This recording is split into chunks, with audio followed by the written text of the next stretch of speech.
मंच को आगे बढ़ाते हुए जो कल प्रश्नों के उत्तर आज के लिए रख लिए गए थे, जिसमें पूर्ण ब्रह्म के पूर्ण स्वरूप, नाम धाम स्वरूप और लीला की पहचान आज के मंच में आदरणीय डॉक्टर देव जी द्वारा करवाई जाएगी, जो कि कुछ ही समय में हमारे बीच में पधारेंगे। तो आप सबसे अनुरोध है, कृपया अपने अपने स्थान ग्रहण कीजिए।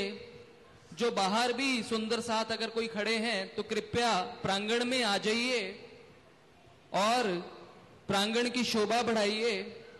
इससे पहले कि ब्रह्मवाणी चर्चा प्रारंभ हो, हमारे बीच में आदरणीय बबली जी, श्रीमती बबली जी विराजमान हैं। वो 10 से 15 मिनट अपना भाव प्रकट करना चाहते हैं कुछ, तो हम सब उनको एकाग्रचित होकर कृपया सुनेंगे, जिसके बाद डॉक्टर देव जी ब्रह्मवाणी चर्चा का हम सबको रसपान करवाएंगे। तो कृपया अपने स्थान ग्रहण कीजिए और बस 10-15 मिनट की देर है, उसके बाद ब्रह्मवाणी चर्चा शुरू होगी।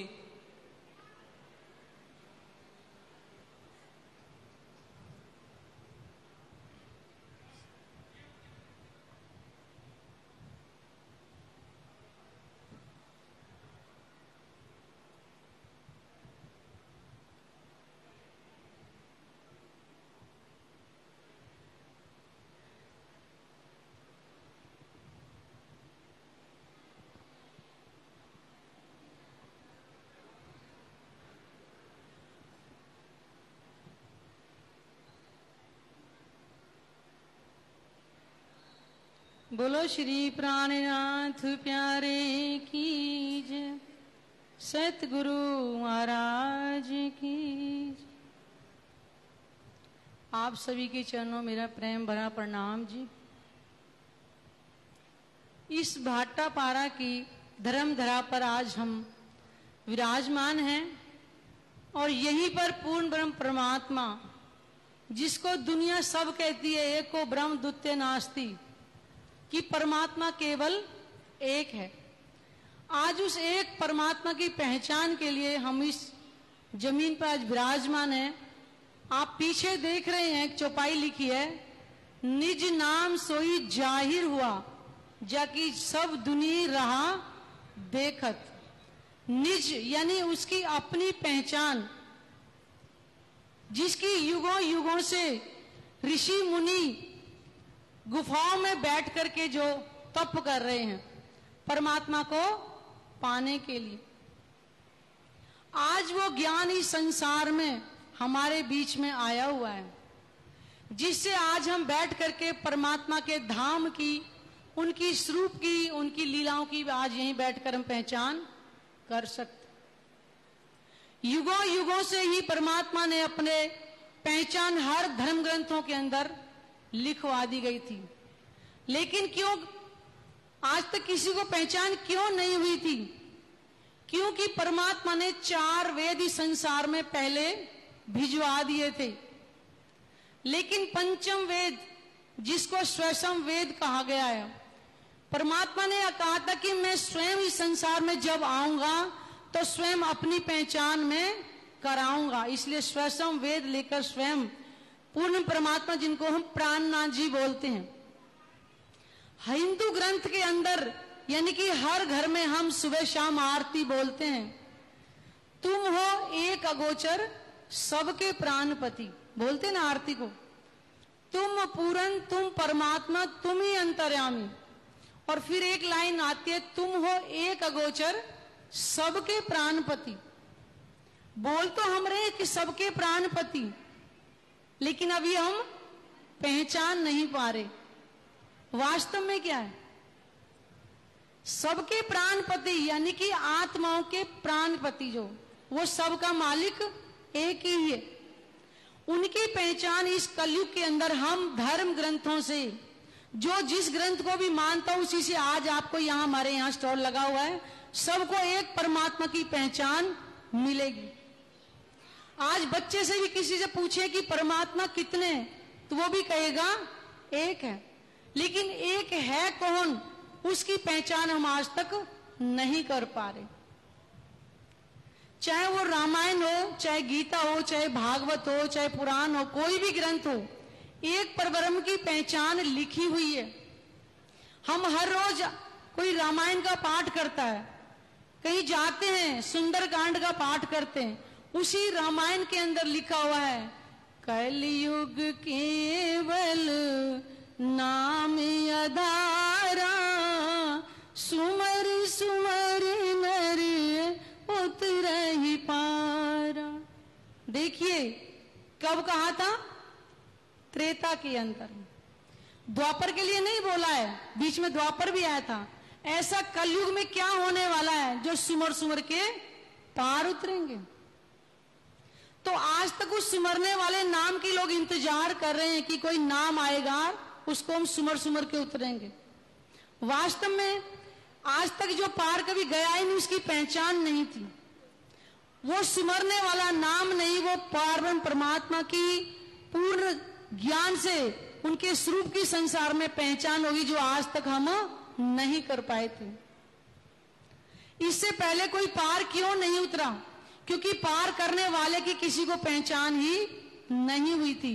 आज स्वयं परमात्मा में ज्ञान स्वरूप लेकर के हमारे बीच में आज विराजमान है।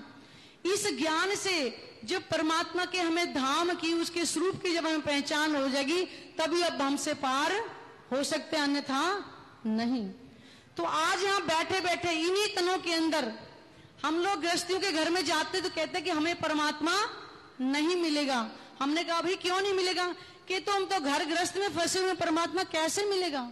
हमने कहा ऐसा नहीं है कि गृहस्थियों का परमात्मा कोई अलग से आएगा या साधु सन्यासियों का अलग से कोई परमात्मा आएगा। गृहस्थ में रहकर तो परमात्मा और भी आसानी से मिलेगा। क्यों?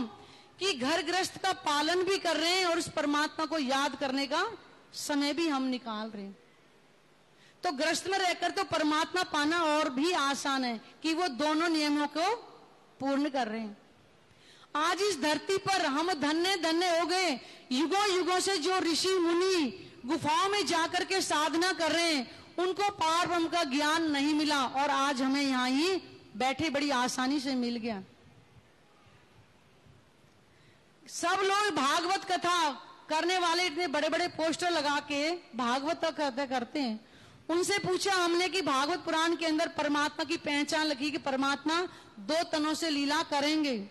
12वां स्कंद 2 अध्याय 37-38 श्लोक में लिखा है कि देवापी और मरु ये दोनों जीव कलाप ग्राम में साधना रखते हैं और कलयुग में आकर के 2 तनों से लीला करेंगे। आज तक किसी के भागवतकार ने कहा तो उत्तर नहीं दिया हम लोगों को कि वो कौन से 2 तनों से पार ब्रह्म आएंगे और लीला करेंगे। हमने उनसे पूछा कि भागवत पुराण में 4 तरह की प्रलय का वर्णन है, नित्य प्रलय, नैमित प्रलय, प्राकृतिक प्रलय और महाप्रलय। तीनों प्रलय पर तो ब्रह्मांड समाप्त नहीं होगा, लेकिन चौथी प्रलय तो ब्रह्मांड समाप्त होगा। तो बताइए हम कहां जाएंगे? कोई भी उत्तर नहीं मिला।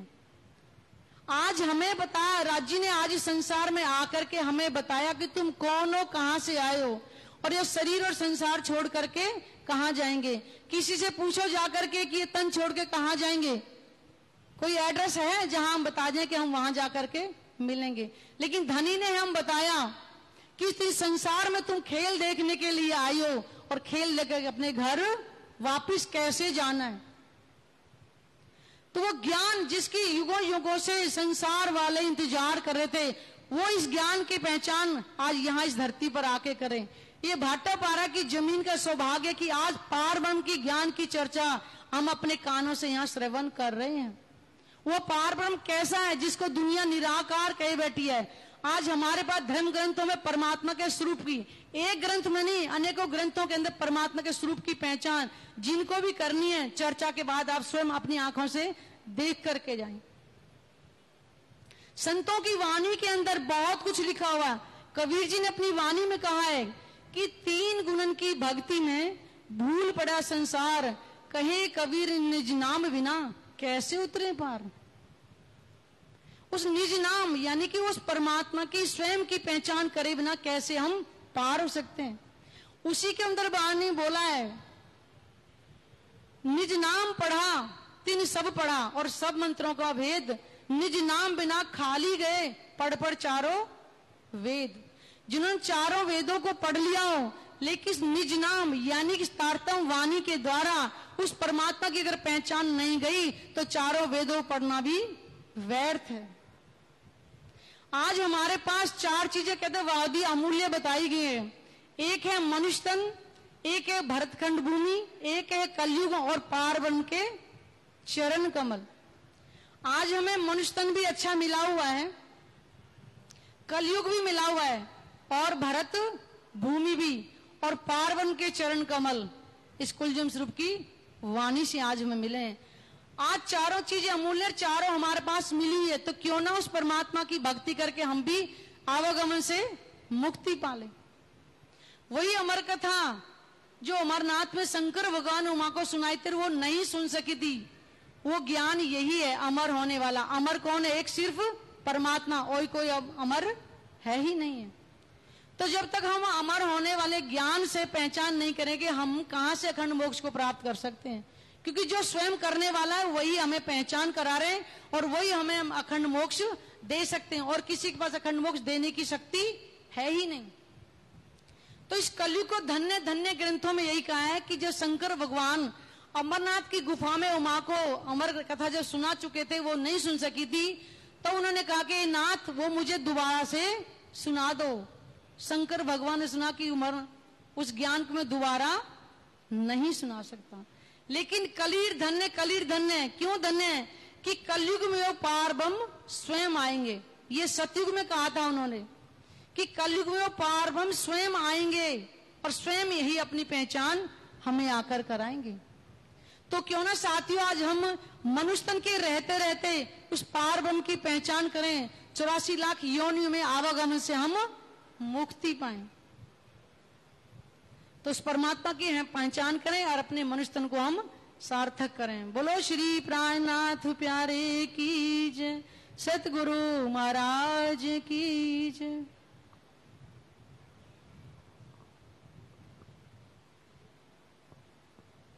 श्रीमती अनु जी से अनुरोध है कि एक भाव प्रकट करें, उसके बाद आदरणीय डॉक्टर देव ब्रह्मवाणी चर्चा करने जा रहे हैं, जिसमें अध्यात्म के बहुत गहन रहस्यों को आज के मंच पर उजागर किया जाएगा।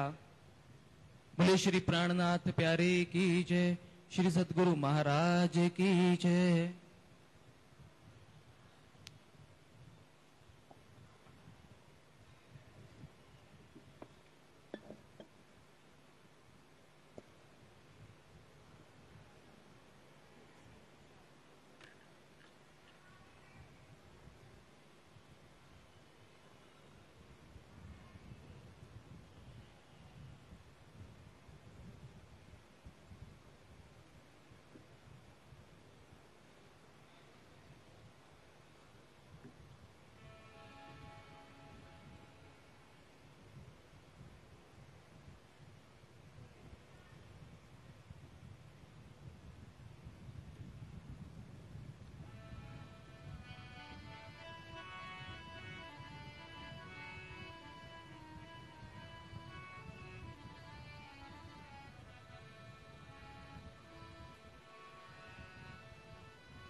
बोलो श्री प्राणनाथ प्यारे की जय, बोलो श्री सतगुरु महाराज की जय। जिसे इंतजार था पूर्ण ब्रह्म के दीदार का, उस दुनिया ने अब दर्शन पा लिया। जिसे इंतजार